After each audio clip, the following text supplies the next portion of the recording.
시작하겠습니다. 설을 앞두고 국민들에게 복을 드려야 할 정부가 윤석열표 내후 외환으로 한숨만 안기고 있습니다.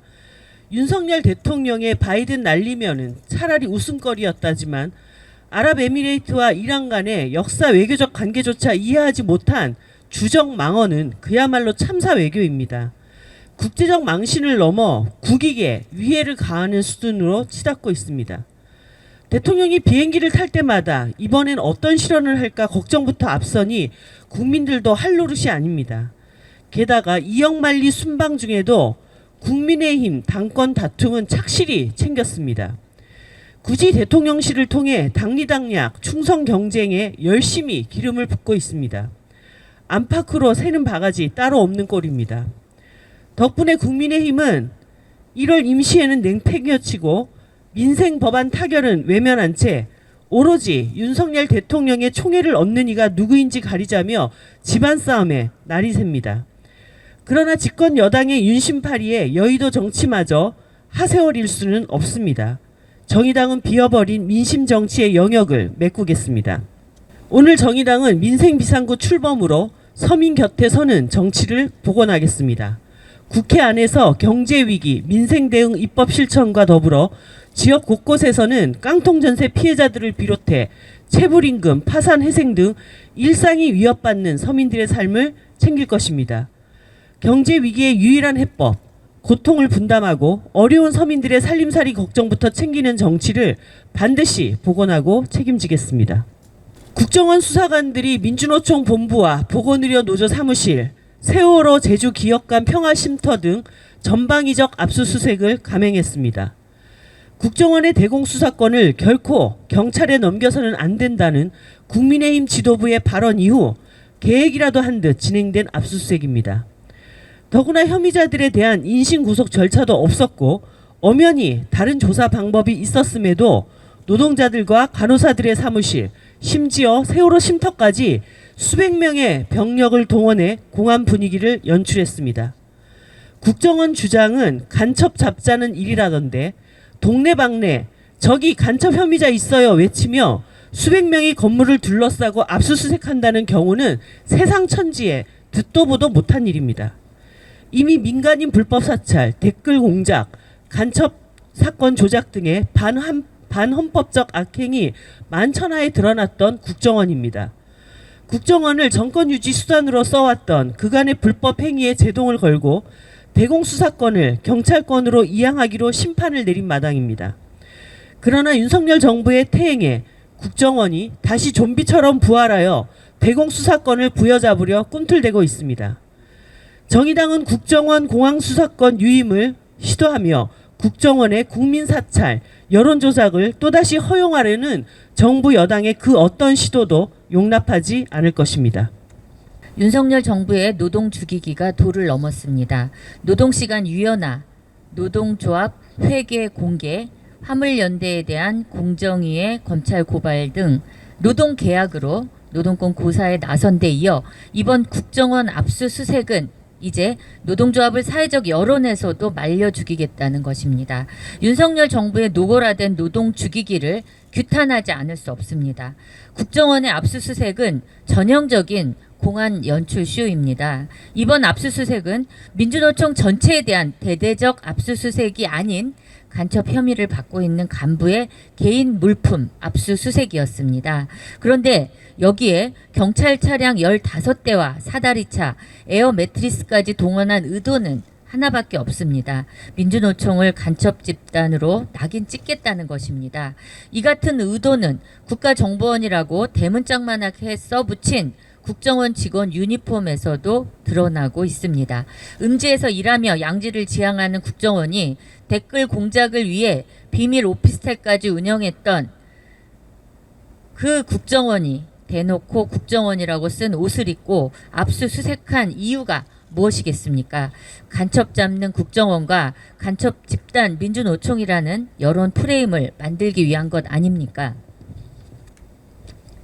간첩 혐의가 있다면 당연히 수사하고 재판으로 밝혀내면 될 일입니다.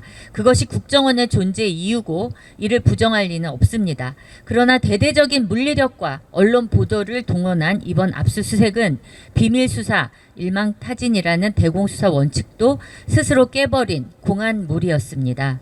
또 국정원 대공수사권의 경찰 이관이 1년 앞으로 다가왔다는 점에서 이번 사건은 자기 권력을 놓지 않으려는 조직 보위적 위력 시위입니다. 윤석열 대통령에 묻습니다. 화물 노동자 탄압으로 끌어올린 지지율도 부족해서 공안 몰이까지 동원하는 행태에 분노를 금할 수 없습니다. 국정원은 이미 문화예술계 블랙리스트와 방송 장악, 노조 파괴 공작 등 국내 정치 개입에 대한 사법적 평결을 받았습니다. 게다가 불과 얼마 전에는 북한 무인기에 용산 대통령실 하늘까지 내주지 않았습니까? 안보 무능 집단 국정원이 국내 정치에 개입할 여유가 있는지 묻지 않을 수 없습니다. 그런다고 대공수사권 이양이 철회되지 않습니다. 국가안보기관이라면 안보기관답게 보수정부의 충견 노릇이 아니라 국가 안보에 집중하기 바랍니다. 이상입니다. 폭군 윤석열의 폭주를 멈춰야 합니다. 국가정보원과 경찰청이 민주노총 본부 사무실을 국가보안법 위반 혐의로 압수수색했습니다. 분명하게 말합니다. 이는 공안 탄압입니다. 수구 공안 세력의 민주주의에 대한 폭거이며 노동자 탄압입니다. 요 근래 국가보안법 위반이라며 마치 간첩단이 활개치는 양 분위기를 몰아넣더니 어제는 체포영장의 집행도 아닌 개인에 대한 압수수색 영장을 진행하는 과정에서 수백 명의 경찰과 소방공무원을 동원했습니다. 민주노총 사무실 주변을 포위하듯 에워싸고 심지어 에어 매트리스까지 등장시켜 대명천지에 생쇼를 벌였습니다. 그 수많은 인원을 동원해 보여주고자 했던 건 결국 시대착오적인 빨갱이 몰이쇼에 불과했습니다. 윤석열 정권은 반기를 드는 모든 목소리를 불온 세력으로 몰아가려 하고 있습니다. 국내 국외, 당내 당회를 가리지 않습니다. 적이라고 규정하면 살려두지 않겠다는 태도로 권력의 칼을 휘두르고 있습니다.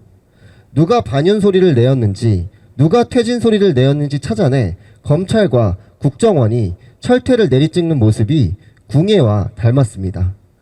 다른 사람의 힘이나 권력으로 억누르며 사납고 악한 짓을 하는 사람을 비유적으로 이르는 말, 폭군의 사전적 정의입니다. 윤석열 대통령과 찰떡입니다. 폭군의 말로는 언제나 처참합니다. 임기 다 채우고 내려오고 싶다면 폭주를 멈추십시오. 국토교통부가 한국철도공사, 즉 코레일의 4조 2교대 근무체계를 3조 2교대로 되돌리라고 명령했습니다. 코레일 노사는 2018년 문재인 정부의 국정과제인 2022년까지 1800시간대 근로시간을 실현하기 위해 3조 2교대제를 4조 2교대제로 전환하기로 합의하고 2020년 1월부터 시행한 바 있습니다.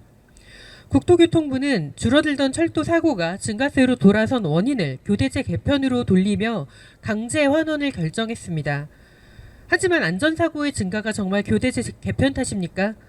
국토교통부는 2025년까지 코레일 정원을 722명 감축하기로 결정했습니다. 하지만 이러한 결정은 내부의 연구 결과와도 배치되는 결정입니다.